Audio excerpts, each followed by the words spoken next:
할렐루야, 승리하셨습니다. 승리하셨습니다. 좋네요. 여러분들은 승부욕이 있으세요? 승부욕 없는 사람은 없을 겁니다. 승부욕 중요한 거죠. 이 사람마다 승부욕이 발동되는 포인트들이 다 다르잖아요.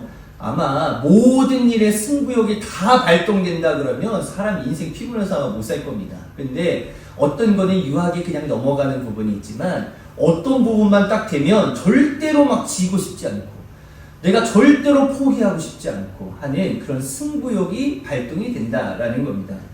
보통 우리들은 시험, 어떤 뭐 승진, 운동 경기, 뭐 게임, 뭐 요런 부분에서 아 맞아 나의 승부욕이 막 불타오르고 막 있는 그런 경험들도 있는 거고 그 승부욕이 나에게 없었던 막 힘까지도 막 불러 일으켜 줘가지고 더 열심히 그 일을 수행해 나갈 수 있는 원동력을 또 만들어 준다라는 거예요.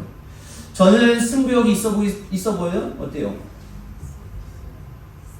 전 승부욕이 많을까요? 적을까요? 많아요. 저를 그렇게 보셨다고요? 저도 승부욕이 굉장히 많았던 사람이에요. 근데 요즘 들어서 그거 뭐 의미가 있나 뭐 이런 식으로 이제 뭐 인생 다 산 사람처럼 뭐 그러고 있는데 제가 승부욕이 꽤 많이 있었던 사람이고 요 근래에 승부욕이 또 다시 한번 발동했었던 사건이 있어요. 두 가지를 얘기해 드릴 텐데 한 7년 됐나요? 제가 이제 있었던 그 교회에 전도사님들이 한 6분 정도 계셨던 그 교회였어요. 그 중에 하나가 이제 저도 포함이 되어 있었었는데, 우리 한번 단합을 한번 하러 가자 해가지고, 그 볼링을 한번 치러 간 적이 있어요. 근데 제가 볼링을 꽤 잘 못 칩니다. 꽤 잘 못 쳐요. 남자들 다 잘 치시잖아요. 그죠? 저는 한 120 정도 치는 어떤 실력인데, 그냥 뭐 보통 그냥 치는 거예요. 굴리면 120 나오잖아요. 그죠? 오세훈 선생님 잘 치세요? 저도 잘 못 칩니다. 저랑 비슷한 수준인가요? 잘 못 쳐요. 그러니까 이렇게 한 120 정도 나오는 그런 실력인데, 제가 그 볼링을 치러 갔을 때, 좀 안 좋은 게 있었어요. 뭐냐면 그 전주에 축구 대회를 나갔다가 넘어져가지고 여기 보호대를 제가 차야만 했어요. 이게 팔이 좀 삐끗하는 바람에. 제가 오른손잡이니까 오른손에다가 이제 보호대를 끼고 있으면 볼링을 칠 수 있어요? 없어요? 힘들죠. 그래서 나는 그냥 왼손으로 할게. 그렇게 해서 이제 전도사님끼리 시합을 하게 된 거예요. 근데 이게 하다 보니까 자꾸 우리가 어떻게 되는 것 같아요? 자꾸 져. 그리고 나는 이거 왼손으로 잘 안 되니까 할 때마다 막 자꾸 또랑으로 빠지는 거예요. 그러니까 너무 열이 받잖아요. 그리고 옆에 있는 팀들은 막 놀리고, 야, 이거 봐라, 못한다, 막 이렇게 하니까 갑자기 거기서 꼭지가 돈 거예요. 그리고 나서 제가 오른쪽에 차고 있었던 보호대를 풀고, 오른손에다가 볼링공을 끼고, 그때부터 하기 시작했거든요. 미쳤죠? 그래가지고 했는데, 결과가 어땠을까요? 졌어요. 아니, 했으면 이기기라도 하면 기분이라도 안 나쁘지? 결국에 졌다. 쓸데없는 승부욕 때문에 이 팔뚝에 있는 이 보호대만 몇 주 더 차게 됐었어요. 근데 그런 일들이 하나 있었다. 제 승부욕이 아주 쓸데없는 승부욕이었죠. 그러고 나서 이제 삶을 또 살아보니까 뭔 의미가 있나 하고 지났는데, 지난주 주중에 제가 시간이 좀 남아가지고 사우나를 갔어요. 목욕탕을 갔는데, 그 목욕탕에서 이제 탕도 있고 사우나도 있잖아요. 근데 그날따라 저는요, 그 몸에 그림 그리시는 분들 있잖아요. 야, 그거를 정말 가까이에서 봤는데, 그 색칠도 예쁘게 하신 그런 분들 있잖아요. 그러니까 색칠 안 하신 분들도 계시는데, 그 색칠까지 하신 분들, 청년 5명이 그 목욕탕 안으로 딱 들어오시는데, 괜히 무섭더라고. 그래가지고 이제 그분들이 오시니까, 그분이 이렇게 오면은 나는 자동적으로 옆으로 피해. 무서우니까. 그래서 탕에 이제 있다가 그 목욕탕에서 이제 탕만 있는 게 아니라 이제 사우나도 이제 들어가서 이제 땀을 좀 빼야 되겠다 해가지고 그 사우나에 딱 들어갔는데, 뒤에 등에 부처님이 앉아 계신 그 그림을 그려놓으신 분이 계셨어요. 근데 그분이 이제 같이 저를 따라서 들어오시는 거예요. 그래서 나 뭔가 무섭잖아요. 기도를 해야 되나? 그래서 앉아가지고 이제 있는데, 괜히 이상한 승부욕이 발동되는 거예요. 무슨 승부욕? 난 저 사람보다는 빨리 나가면 안 되겠다. 왠지 저 사람이 내가 저 사람보다 먼저 나가면, 나는 예수님 문신을 하진 않았지만 왠지 우리가 지는 것 같잖아요. 그래가지고 내가 이 사람보다는 더 오래 있어야겠다. 정신력으로 버티는데 이 사람이 나가요, 안 나가요? 와, 안 나가는 거예요.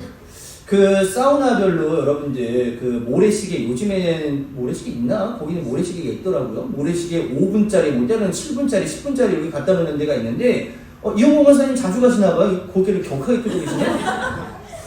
있죠, 거기에. 여자분들도 있나봐요, 다?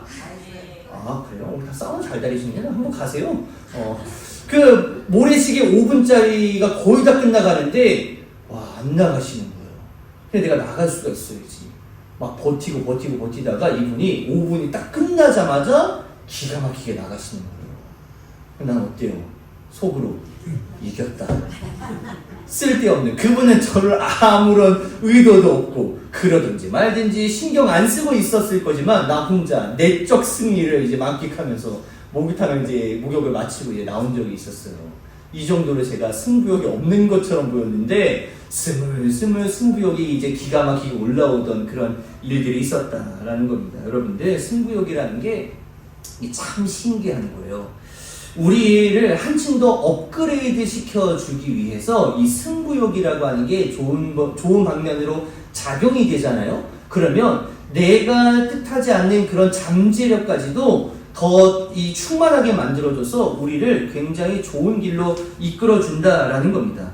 공부도 마찬가지겠죠. 내가 공부를 통해서 무엇인가를 하려고 하는 어떤 목표가 있다라고 한다면 내가 거기에 대한 승부욕이 발동이 되어지고 잠재력이 발동이 되어지고 그런 일들을 이루어 나갈 수 있는 그런 폭발력을 만들어준다라는 거예요.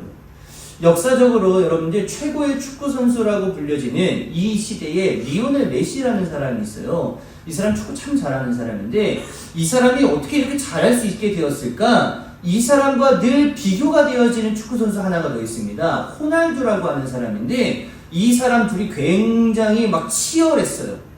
지금은 메시라고 하는 사람이 더 훌륭하다라고 하는 쪽으로 많이 기울긴 했지만 왜 이 사람이 훌륭해질 수 있었을까? 이 사람과 이 둘이 보이지 않는 그런 경쟁으로 인해서 둘 다 참 대단한 사람이 만들어졌구나 라고 하는 걸 우리가 그렇게 좀 볼 수가 있다라는 것이죠.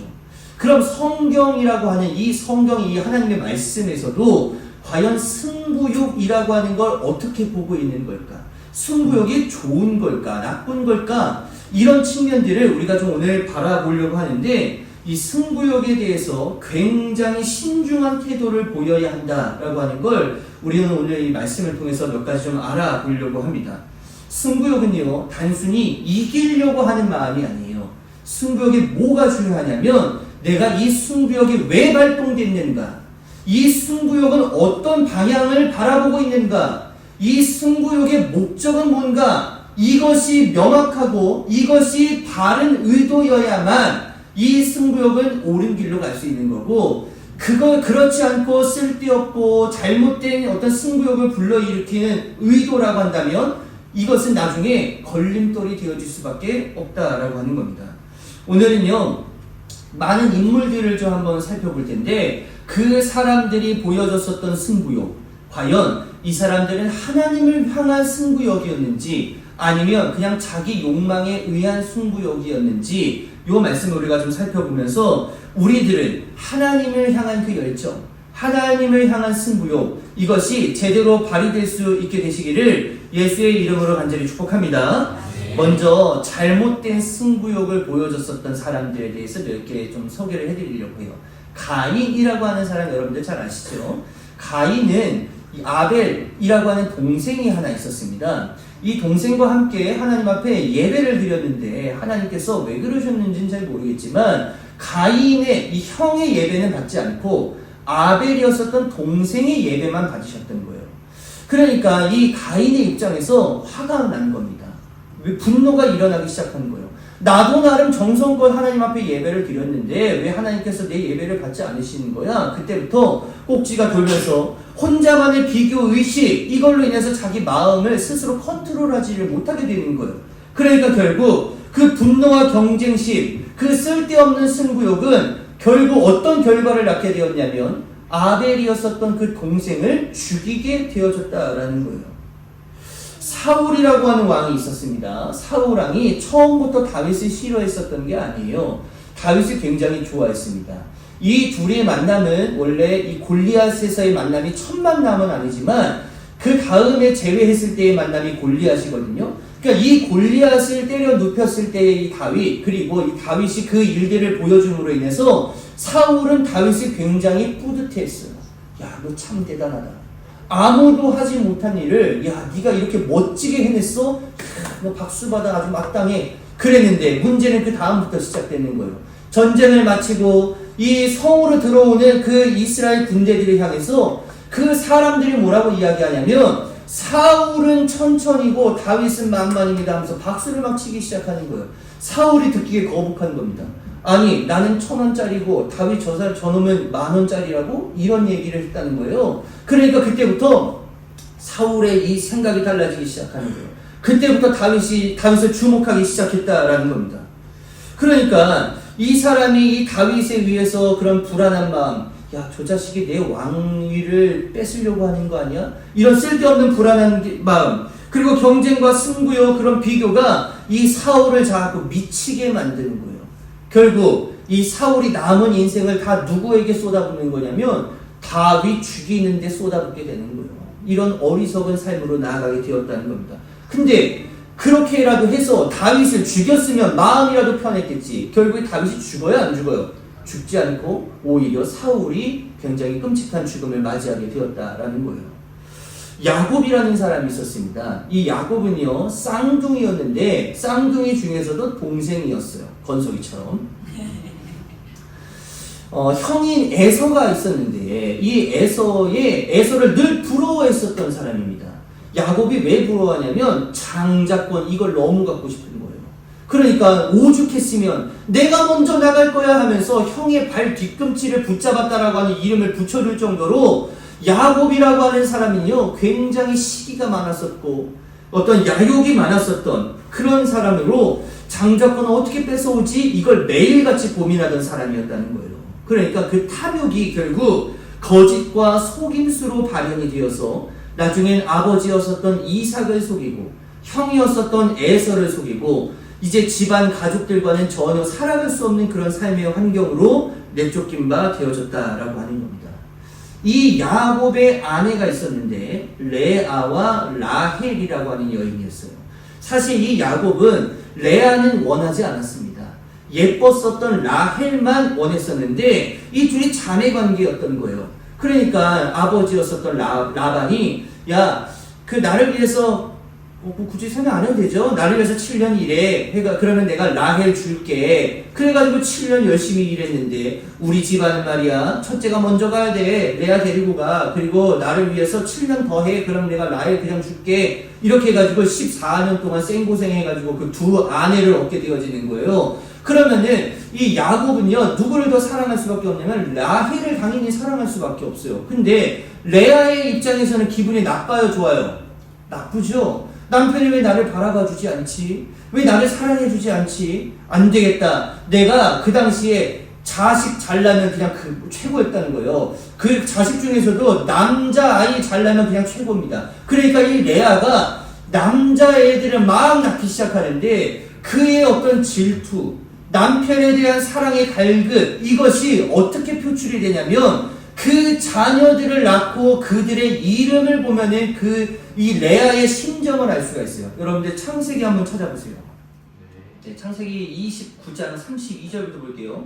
레아는 마침내 임신을 하여 아들을 낳았다. 그는 속으로 주님께서 나의 고통을 살피시고 나에게 아들을 주셨구나. 이제는 남편도 나를 사랑하겠지 하면서 그의 아기의 이름을 루벤이라고 하였다. 레아의 심정을 아시겠죠? 근데 여기서 끝나지 않아요. 33절에 그는 또 임신하여 아들을 낳았다. 그는 속으로 주님께서 내가 남편의 사랑을 받지 못하여 하소연하는 소리를 들으시고 이렇게 또 아들을 주셨구나 하면서 그 이름을 시므온이라고 하였다. 여기서 안 끝납니다. 하나 더 있어요. 34절에 그가 또 임신을 하여 아들을 낳았다. 그는 속으로 내가 아들을 셋이나 낳았으니 이제는 남편도 별 수 없이 나에게 단단히 매이겠지 하면서 아이의 이름을 레위라고 하였다. 그러니까 이 레아라고 하는 이 여인의 그런 어떤 심정이 이 자식들의 이름에 그대로 담겨져 있는 거예요. 이기고 싶다. 내가 저 사랑을 뺏고 싶다. 그러면 라헬이라고 하는 여인, 그러니까 야곱이 더 사랑했었던 라헬이라고 하는 여인은 그런 고민이 없었을까? 아니에요. 라헬은 자식이 없었습니다. 남편 야곱의 사랑은 받았지만 자식에 대한 어떤 그런 그 하나님의 어떤 복은 이게 없었다라는 거예요. 30절 말씀 보세요. 30절이래요. 창세기 30장 1절입니다. 창세기 30장 1절. 라헬은 자기와 야곱 사이에 아이가 없으므로 언니를 시세우며, 자, 시세우며라고 하는 뜻이 뭐냐면 미워하고 싫어하다라는 얘기예요. 야곱에게 말하였다. 나도 아이 좀 낳게 해주셔요. 그렇지 않으면 뭐 하겠다고요? 죽어버리겠습니다. 그러니까 이 레아와 라헬 이 두 여인 사이에서 얼마나 심각하게 그 둘이 승부욕이 있었겠어요. 레아는 레아 나름대로, 라헬은 라헬 나름대로 이기고 싶다라고 하는 그 마음이 이렇게 이제 표출이 되어지는 거예요. 가인도 그렇고 사울도 그렇고 야곱도 그렇고 레아도 그렇고 라헬도 그렇고 이들이 승부욕이 지금 무엇으로부터 지금 원인이 발생되어진 거냐면 질투, 비교, 시기, 부러움, 자기 욕망 이런 것들로 인해서 승부욕이 발현되다 보니까 이게 제대로 된 모양으로 승부욕이 발현되지 못하게 되었다라는 거예요. 우리가 경계해야 되는 부분이 바로 이 부분입니다. 내가 하나님께서 나에게 주신 은혜를 제대로 바라보지 못하면은 결국에 남의 떡이 커 보일 수밖에 없다라는 거예요. 그러면 결국 어떻게 되어지는 거냐? 쓸데없는 승부욕이 발현될 수밖에 없습니다. 왜냐? 이미 나에게 주신 은혜가 너무나도 풍성함에도 불구하고 자꾸 남의 것만 모이기 시작하니까 쓸데없는 승부욕으로 나 저거 뺏어야 되는데, 내가 저 사람 이겨야 되는데, 내가 저 사람 짓밟아야 되는데, 내가 더 위로 올라가야 되는데, 자꾸 이런 쓸데없는 승부욕이 발현될 수밖에 없다는 거예요. 그러면 결국 어떻게 되어지는 거냐? 그 쓸데없는 승부욕 때문에 내가 걸림돌이 돼서 내 스스로가 무너지게 되어질 수밖에 없다라는 거예요. 여러분들 주신 은혜를 제대로 바라볼 수 있는 믿음의 눈을 장착할 수 있게 되시기를 예수의 이름으로 간절히 축복합니다. 아멘. 우리가 이 눈만 가지고 있어도 절대로 질투에 의한, 시기에 의한, 부러움에 의한, 비교에 의한 잘못된 승부욕은 발현되지 않을 거라는 거예요. 왜냐? 이미 주신 은혜가 너무 크거든요. 이미 받은 게 너무 많아요. 그렇게 되면 어떻게 되는 거냐면 우리가 이 받은 은혜를 다 담아낼 그릇이 없기 때문에 내 그릇 키우기에도 바쁘다고요. 남의 거 쳐다볼 시간이 있는 게 아니라 야, 어떻게 하면 내가 저 하나님의 은혜를 다 담을 수 있을까 하면서 내 그릇을 키우기에 바빠지실 겁니다. 여러분들 이런 식으로 여러분들의 삶을 이어져 나가고 여러분들의 그릇을 잘 키워낼 수 있게 되시는 우리 귀한 성도님들 되시기를 예수 이름으로 간절히 축복합니다. 아멘. 그러면 하나님을 향한 승부욕을 발동시켰던 사람들, 자 아까 우리가 얘기했었던 건 가인, 야곱, 사울, 레아, 라헬 이들은 자기 욕망, 부러움, 시기, 질투 이걸로 자기의 승부욕을 발현시켰던 사람들이었다면 하나님을 향한 것으로 자기의 승부욕을 발현시켰던 사람들도 성경에 꽤나 많이 기록되고 있어요. 아까 잠깐 얘기했지만 다윗이라고 하는 사람이 있습니다. 다윗이 골리앗 앞에 서게 되었을 때에 다윗이 어떻게 서게 되었는가? 과시하거나 혈기 있거나 자만함으로 그가 그 앞에 서지 않았다라는 거예요. 내가 이 골리앗을 때려 눕혀가지고 내가 장차 이스라엘의 왕이 되어야 되겠다라고 하는 어떤 큰 꿈을 가지고 골리앗 앞에 섰다는 게 아닌 거예요. 다윗의 관점, 다윗의 승부욕은 철저히 하나님의 이름의 영광에만 몰두하고 있었다라고 하는 겁니다. 여러분들 사무엘상 한번 찾아보세요. 사무엘상 17장 42절부터 제가 읽을 테니까 여러분들 따라서 오시면 되겠습니다. 그 블레셋 사람은 다윗을 보고 나서 그가 다만 잘생긴 홍한 소년에 지나지 않다라는 것을 알고는 그를 우습게 여겼다. 그 블레셋 사람은 다윗에게 막대기를 들고 나에게로 나아오다니 내가 나를 개로 여기는 것이냐 하고 묻고는 자기 신들의 이름으로 다윗을 저주하였다. 그 블레셋 사람이 다윗에게 말하였다. 어서 내 앞으로 오너라. 내가 너희의 살점을 공중의 새와 들짐승의 밥으로 만들어주마. 그러자 다윗이 그 블레셋 사람에게 말하였다. 너는 칼을 차고 창을 메고 투창을 들고 나에게로 나아왔으나 나는 내가 모욕하는 이스라엘 군대의 하나님 곧 만군의 주님의 이름을 의지하고 너에게로 나왔다. 주님께서 너를 나의 손에 넘겨주실 터이니 내가 오늘 너를 쳐서 내 머리를 베고 블레셋 사람의 주검을 모조리 공중의 새와 땅의 들짐승에게 밥으로 주어서 온 세상이 이스라엘의 하나님을 알게 하겠다.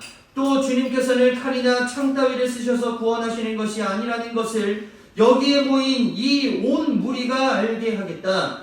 전쟁에서 이기고 지는 것은 주님께 달린 것이다. 주님께서 너희를 모조리 우리 손에 넘겨주실 것이다. 다윗이 바라봤었던 건 다른 게 있었던 게 아니에요. 그의 승부욕이 발동되었었던 건 저 블레셋 사람이 하나님을 욕한 거 요거 하나에 꼭지가 돌아가지고 네가 어떻게 우리 하나님을 욕할 수 있어? 여기에 그의 승부욕이 발현됐다라는 겁니다. 이 모습을 보고 하나님이 어떻게 안 예뻐하실 수가 있어요. 그를 보시고 야, 너 참 대단하다. 너 진짜 아무것도 할 수 없는 그런 능력을 가지고 내 이름에 먹칠하는 거 그거 하나 때문에 야, 그것 때문에 너의 승부욕이 발현됐다고? 그래, 오케이. 그것으로 인해서 다윗을 멋있게 사용해 주시는 거거든요. 엘리야라는 사람이 있었습니다. 엘리야도 참으로 훌륭했었던 사람이에요. 오직 하나님의 명예와 영광을 위해서 승부욕을 발휘했었던 믿음의 선지자였습니다. 갈멜산에서 이방 선지자들, 거짓 선지자들 850명과 엘리야 선지자가 혼자 싸움을 하게 되어지는데 그 대결의 핵심은 딱 한 가지였어요. 뭐냐면 내가 최고의 선지자야 여기에 있었던 게 아니라 내 하나님이 최고야 라고 하는 것을 그 당시에 있었던 아하, 이세벨, 거짓 선지자들 그리고 모든 이스라엘 백성들에게 이걸 알려주고 싶었다는 거예요. 하나님이 최고야. 그 모습을 하나님께서 보시고 어떻게 안 예뻐하실 수가 있을까요? 그 모습을 보시고요, 놀랍게 또 하늘에서 불을 내려주시는 것이 우리 하나님의 놀라운 역사하심이었다라는 겁니다. 오늘 우리가 고린도전서 말씀을 읽었지만 이 바울이라고 하는 사람도 참으로 대단했던 사람입니다. 이 사람은 지금 우리의 삶을 어떻게 비유하고 있냐면 경기장에서 달리기 하고 있는 사람들이다 라고 우리들의 모습을 그렇게 비유하고 있는 거예요. 경기에 참여한 사람들 모두가 필수적으로 가지고 있어야 하는 것이 무엇이냐면 바로 승부욕이라고 하는 겁니다. 선수가 어떤 시합에 출전했는데 나는 참여의 의의를 두는 거야 라고 하게 되어지면은 그건 프로 의식이 없는 거예요. 출전했다면, 대표로 나아갔다면 어떻게 해서든지 순위권에 들기 위해서 내 몸을 갈아 넣더라도 우승하기 위해서 철저하게 나아갈 수 있어야 되는 것이 그게 프로들이 하는 일이라는 겁니다.